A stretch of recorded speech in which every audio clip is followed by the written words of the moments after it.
depending on our surroundings, the people we share them with, we change. We shift our personalities according to what we see as appropriate. This is something that I noticed in my first year of high school here in Technicolor. So, as I started my first year here, I didn't know that many people here. So, naturally, I wasn't as confident with my new classmates. I was more shy.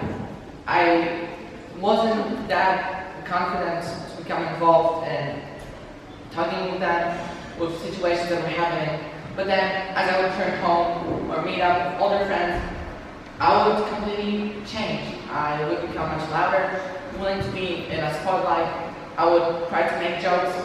I wanted to feel part of a group. Now, I no longer feel that with my classmates. I know them much better now. But this pattern is still something that I notice in my interactions with other people.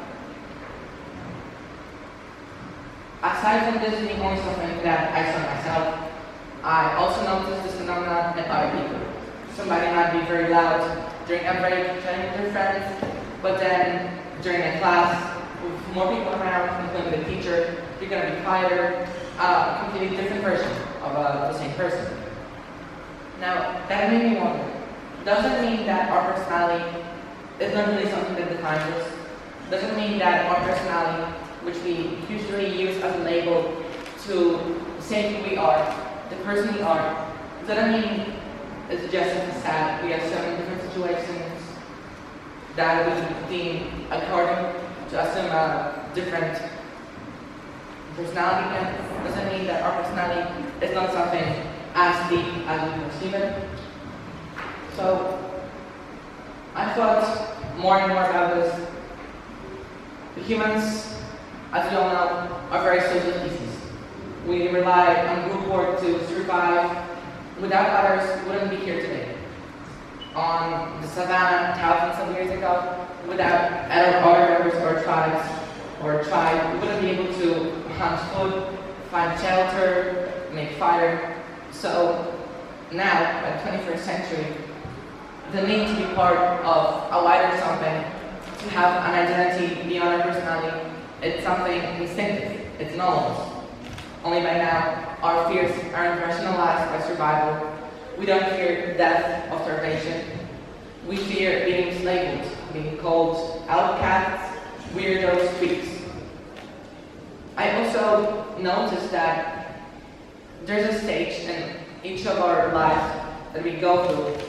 So if you're anywhere near my age, 15, a bit older, a bit younger, then we're starting a lot of new things. We're starting high school, our first job, getting our first car license. And each of these places, we're the new guys. We're labeled as new, so we get a different treatment. But eventually, we don't want that to last forever. We want to become the usuals. We want to become associated with a given place and a given situation. This isn't only something that is an observation. It's something that's supported by science. There was a Native American sociologist named Irving Goffman. He wrote in his 1959 book titled The Presentation of Self in Everyday Life that our lives are like a play. Just as in a play, in our lives we have a front stage and the backstage. The front stage is the place we find ourselves in whenever we're in any social interaction that we find ourselves, just by course of nature. The front stage is the place we're in when we're at school, at work, at a store. In each of these situations, we need to assume certain costumes, certain masks that exacerbate certain qualities of ourselves and diminish others. We're expected to fit in to a given pattern. At a store, we're just supposed to be grocers. We're not supposed to have much of a personality. At school, we're supposed to listen to our teachers, do our homework. Then at work, it's the same thing. We have to listen to our boss, but we get paid for it. And as that goes on, the more I thought about this, the more I realized this is okay.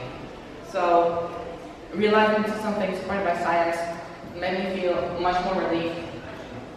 Because originally, I was worried about this pattern. I thought it was weird, unnatural. but learning about findings of Erving Goffman made me feel more confident. It gave me one thing less to worry about. I also noticed that if we imagine somebody behaves the same way in every single situation they find ourselves in, they find themselves in, the same way that they behave in the backstage, then it's not exactly natural behavior either. If we imagine somebody who calls their boss, their teacher, dude, then that's not exactly normal behavior. So, what can we derive from this? What can we conclude from this?